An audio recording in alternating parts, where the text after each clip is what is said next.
Hey guys, what's up? So I recently went back to this old game I had a while ago, and I got this years ago. I don't remember what it is. I got this game during the PS2 days, before the PS3 and the 360, that whole generation of games. And I remember loving this game so much. I thought this was like one of the best games I've ever played. And what's interesting about this is that I revisited this and I figured I was gonna feel the same way playing it now as I did playing it back then. And I don't know. Maybe it's because I haven't really played. I played a couple hours into this, and then I was thinking, yeah, what I thought it was and what I think it is now is kind of like it's pretty different. But here's the case, right? And then it opens up, it's got like the pamphlet and whatever.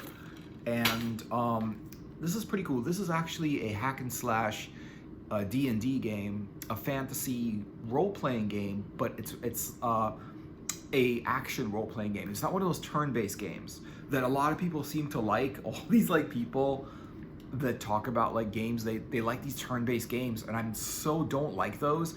And now I'm thinking, well, you know what? Maybe I do like those, because I remember not liking them in the past, and then not playing them again. I never played them again. I remember trying a bunch of games that were supposed to be amazing, Final Fantasy. Everyone's like Final Fantasy VII for the PS1. You got to play that. It's the best game ever. And I played it, and the game was fine except for the turn-based combat. It was boring and there was no actual action. And I grew up sort of with arcade games, and they were all about action. Those games were all action. It was shooting and running and jumping, and it was all about action. There was no sitting back and freaking do you do this? Do you do that? Cutscenes and all kinds of stuff like that. There wasn't any of that. There was action. I like cutscenes and I like well-made games and stories in games. Sure, I like stories in general, but I find that when there's action in the game, I like it a lot more. The turn-based, I just can't do it. Dragon's Quest, whatever, that's another one. Everyone loves it, especially Japan is they take a whole day off of work and school, whatever a new Dragon Quest comes out because they want to play it, And I tried it. I went out, bought the Dragon Quest because it was sold as the best role-playing game of all time. And it's it's not. To me, role-playing games are on a table with books and dice, but these computer games, man, they gotta have action in it, personally, for me. But anyway, so what I thought about this game, let me just open this up, see what the hell's in here. It's pretty cool stuff. You got the dragon going on, because it really is a D&D game. It's actually Forgotten Realms, Baldur's Gate, Dark Alliance. Forgotten Realms is a branch of Dungeons and Dragons. It is made by Wizards of the Coast, which was, I don't know, it used to be TSR or something like that. TSR made D&D, and now Wizard of the Coast owns D&D. So I don't know if they changed their name or just they got bought by another company. Or something like that happened, who knows, but it doesn't really matter. It's all company business and stuff like that. And it's pretty cool. It's got a map here. You get to choose 3 different classes. You can be a human archer, a male human archer, a dwarven, some kind of dwarven sword warrior, or you can be a female elven mage. And I was like, yeah, female elven mage, awesome, and then the cool thing about the mage is she has extra power when it comes to spells and stuff like that. But I found the low level spells were kind of weak. She kind of throws fire on enemies, but I find it's kind of weak. She has to kind of do that for a while, and the enemies can be burning on fire, but they'll still attack you, and then yeah, and basically this thing is just doesn't have a lot of stuff in it. Here are the classes right here, and I'll show you the difference. The top one is our archer. This is the dwarven warrior, and this is the female mage. Okay, and they even have names and stuff like that. Vaughn is the arcane archer. Cromlech is Cromlech is the dwarven fighter. Adriana is the evil elven sorceress. So she walks into town. She gets knocked on the head by a bunch of thieves, and they take all her gold. And she walks into a tavern, and she's got no money. She's got nothing, but she's after those thieves. She's like, I'm gonna get those thieves, right? And so she talks with the owner, the bartender and the owner of the tavern. How do I get these thieves? And she's like, well, they're really dangerous and whatever. But if you go down in the sewers, that's where they're hiding out. But in order to get to the sewers, you need the key to the sewers, and the key to the sewers is in the cellar. And we don't go down to the cellar because it's infested by giant rats. And so, they give her this like dagger, and she goes down in the cellar, kills a bunch of giant rats, and of course there's treasure chests, and there's power-ups and potions and armor and weapons down there, and she picks up these weapons and armor that are just all over the place. Some people leave them in treasure chests thinking, no one's gonna take that. It's a random treasure chest guarded by rats. I mean, no one's gonna take that, right? And so it's in there, so you're just like gonna take, it doesn't make any sense. The dungeon doesn't make sense, because why would there be, in the sewers and the cellar, a bunch of treasure chests with weapons, armor, gold, and like magic potions? Why would anyone leave them there? And why wouldn't anyone go down there and take them back? Because why would they just put them in, it doesn't make any sense, but it's funny. But it is a like fantasy, like medieval fantasy live action role playing game. It's basically a D&D game in a computer, But I think that's why I liked it, because I like the whole genre, the whole fantasy, like medieval fantasy genre with elves and warriors and like sorceresses and whatever. Elven sorcerers, that's all I need to hear. That's like really cool.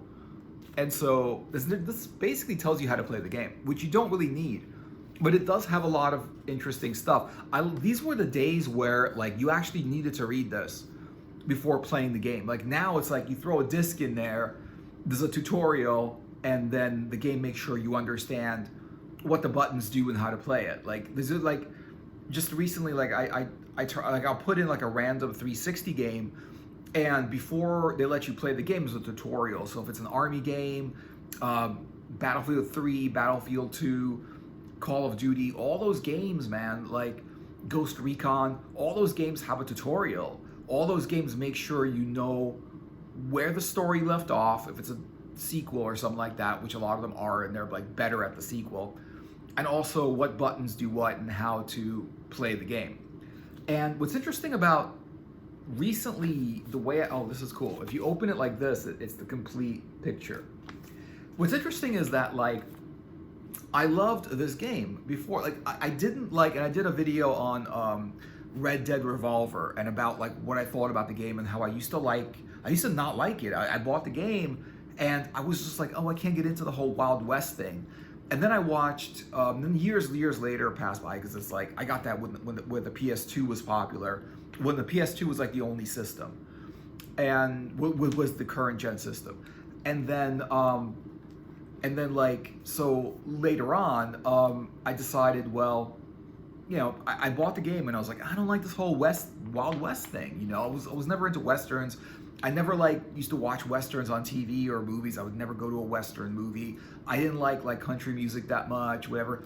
And then I watched Winona Earp recently, like really, really recently on Netflix. And I watched like 3 seasons of it and got so hooked on the story. But the thing is, Winona Earp is a Western. It's a supernatural Western. So it's like fantasy Western. They put it together. And I think what it was like, because it was fantasy, I gave it a shot and I watched it. And it's Western on supernatural fantasy. It's awesome. It's got demons. It's got an old Wild West, quick draw, kind of like cowboy gunslinger in it. But he's immortal and he's a demon and he becomes a vampire later on. And he can't die because he has this ring from this witch that keeps him immortal. And it's all about magic, and it's all about like curses and monsters and creatures, demons, angels, and magic weapons, magic items, and cursed and blessed items and stuff like that. It is a fantasy story, but it's a like Wild West fantasy story. And I just got me into it. I started like digging the whole Wild West thing, the gun, the revolver which he had called Peacemaker, and it's a magic gun. It was sort of like a rune gun, it's got runes on the gun, and when you aim the gun at the demons, like the runes glow blue or they glow orange and red. And this reminded me of Elric of Melniboné, a old story of a epic fantasy story. It was, by Michael Moorcock, called, it's the Elric Saga, which is one of the best stories of all time. You should read it if you get a chance. They've never made, they made comics of it, but they've never made a movie or anything like that. So you got to read it.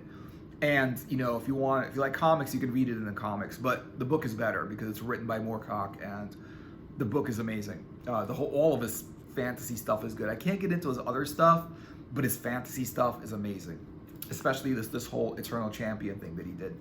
And so in that story, there's a rune sword, which is like a sword. It's got runes on it. It's a magic sword. It's alive. It's sentient, and it's a demon, basically. Well, it's some kind of being, but the being is like really evil, because it's a sword. So it's a vampire sword. Basically, it likes to cut people and eat their soul, And so I watched that, and then after that, I went back. I said, you know what? Red Dead Redemption sounds pretty cool after that. It just sounded cool. And I didn't have Red Dead Redemption. And the reason I didn't have those is because I didn't think I was going to like them. I had Red Dead Revolver on PS2.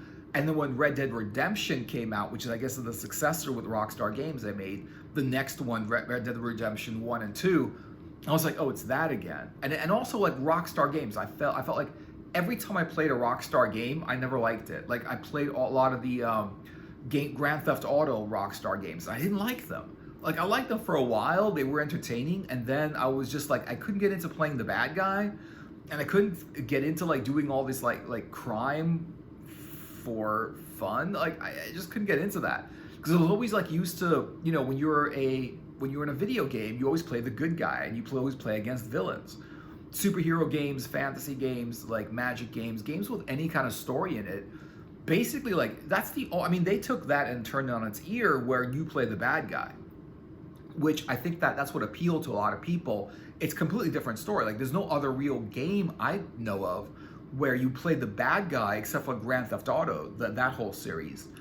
And it was Rockstar, and I didn't like them. And then Rockstar came out with Warriors, and I thought I would like that, and I bought it. And I liked some of it, but then it had these stupid mini games that really sucked. I really didn't like the mini games at all. And so I didn't like that. And so that's why I never got Red Dead Redemption.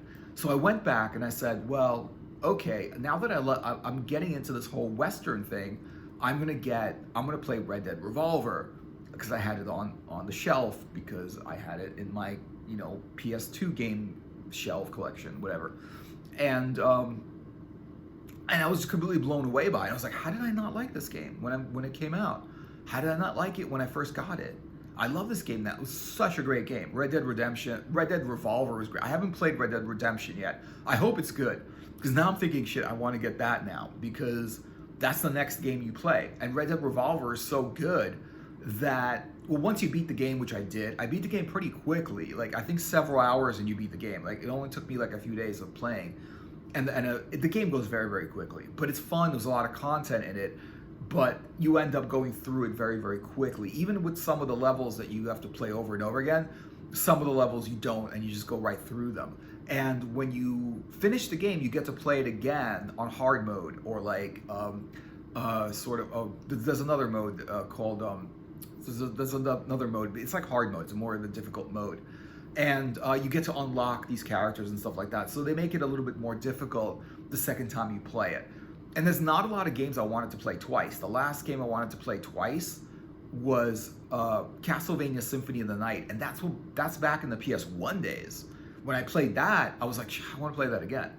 Because games I don't usually want to play them twice. And another game I wanted to play again, which I did play again, was Crysis 2, which was on the 360, which is an amazing shooter game. And what's interesting about this, so I went back to this game, and this was the Dark Alliance. There's something cool, if there's something cool in this pamphlet, I will. This is pretty much what the great game looks like. It's not a lot of stuff. And so I went back to this, and what the thing about it is that it felt like, okay, more stuff. It felt like a hack and slash. Which is weird because at the first time, when I first played it, it felt like a kind of shooter, melee, where you can shoot arrows, you can attack with a sword, and you can attack with magic. And I think like later in the game, because I did play only till level like 2 or 3. I only played for a couple of hours, and then I was like, I put it down, because I have a lot of different other games that I really want to play also. Like I just want to, like unless I get into it and I start playing it and I want to play through it again, I'm just gonna like after a while just put it down and play something else. You know, there's a bunch of cool stuff here. There's all the spells they've got here. Ball lightning, the dragon, that's pretty cool. There's more like meteor swarms, a bunch of spells that I haven't even accessed. I mean, I remember loving this game. And what's interesting about this game is I bought it, so I played through it, and I didn't finish it. Or did I finish it? I don't even know. But I played through it, like, I think I must have finished it, because at some point, I remember like there was other games that I wanted to play that I thought was like this.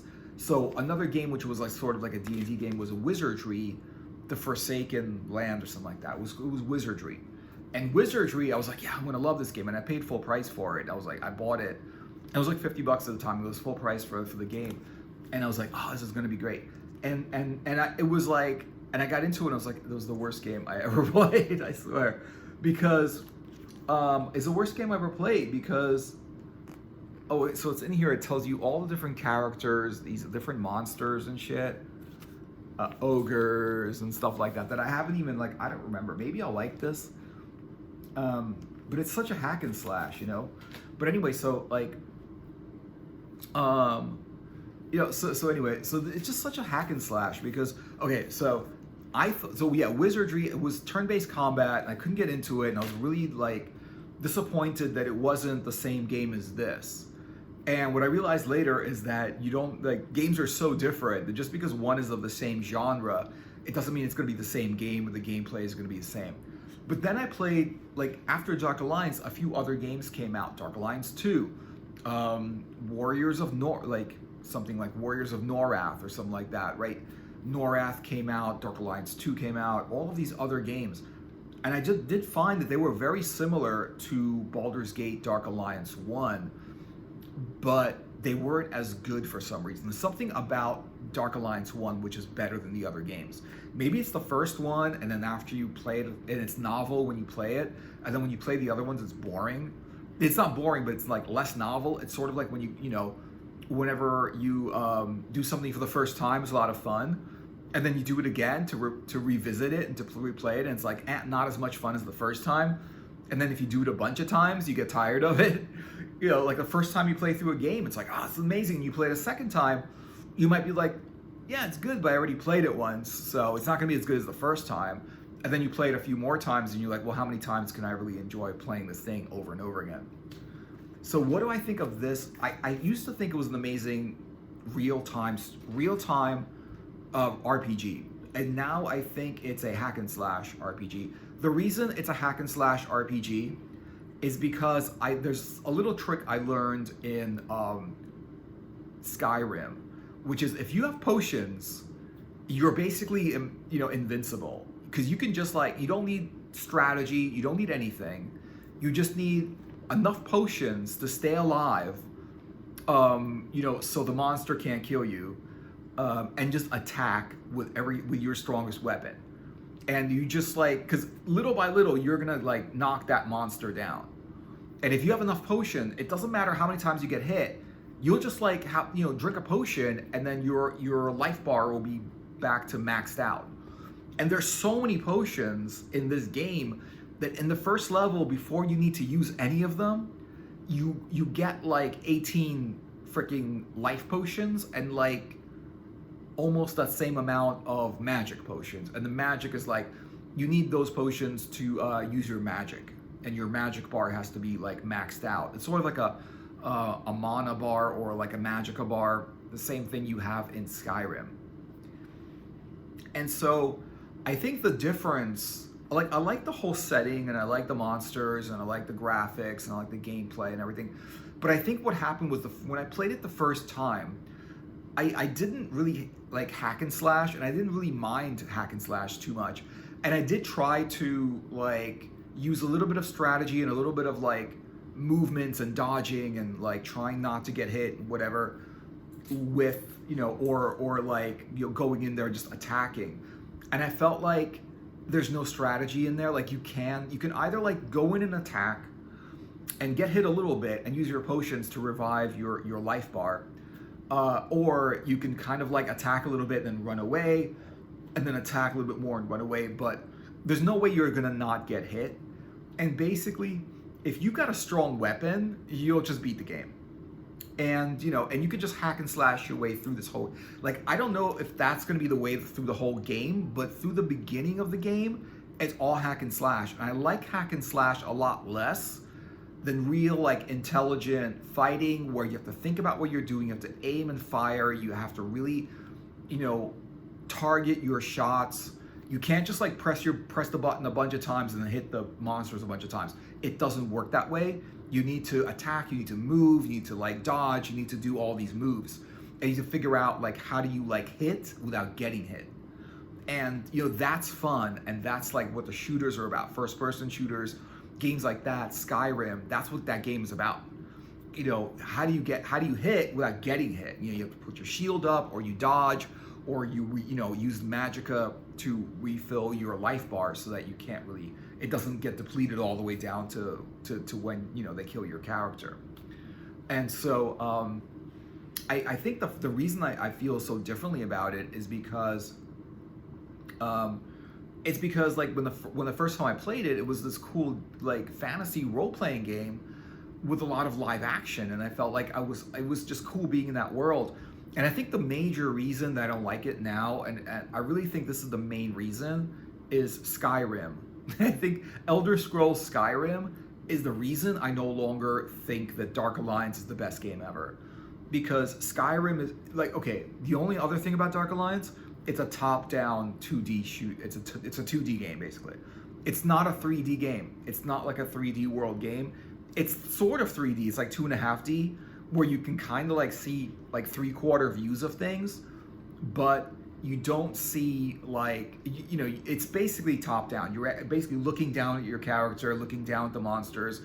It's not happening in like live action 3D coming at you monsters and you're attacking them, you know, like Skyrim or like Elder Scrolls. It's 2D. And I think going from Elder Scrolls Skyrim to this, it feels like going from 3D to 2D. I feel like the next generation of these live action role-playing games has been created, and I think Baldur's Gate needs to step up. I'm gonna say step up because I don't know, sounds step up, right? Step up and create a Baldur's Gate 3D game. Like Baldur's Gate universe 3D, please, because you've done enough 2D. It's not PS2 anymore.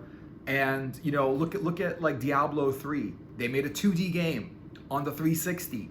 When like at the same time when Skyrim is out there and Elder Scrolls is out there making the same genre game, the same basic kind of game with the same like magic, witchcraft, monsters, dragons, all that stuff, but they made it in 3D, and 3D is so much better. You know, when Mario went from 2D to 3D, Mario didn't want to go back. And you know, when Zelda went to 3D, like, how do you want to play a 2D Zelda game again with the little 2D sprightly little characters when you can play Link as a 3D in a 3D world?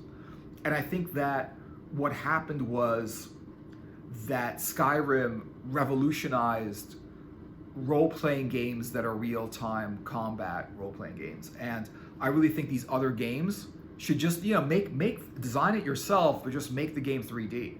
And I think that would be a cool next-gen Dark Alliance game, a Baldur's Gate game. So let me know what you guys think about that. If you played Baldur's Gate, I mean, do you still play it now that it's like years later and it's like kind of like Skyrim season and stuff, no longer Baldur's Gate season?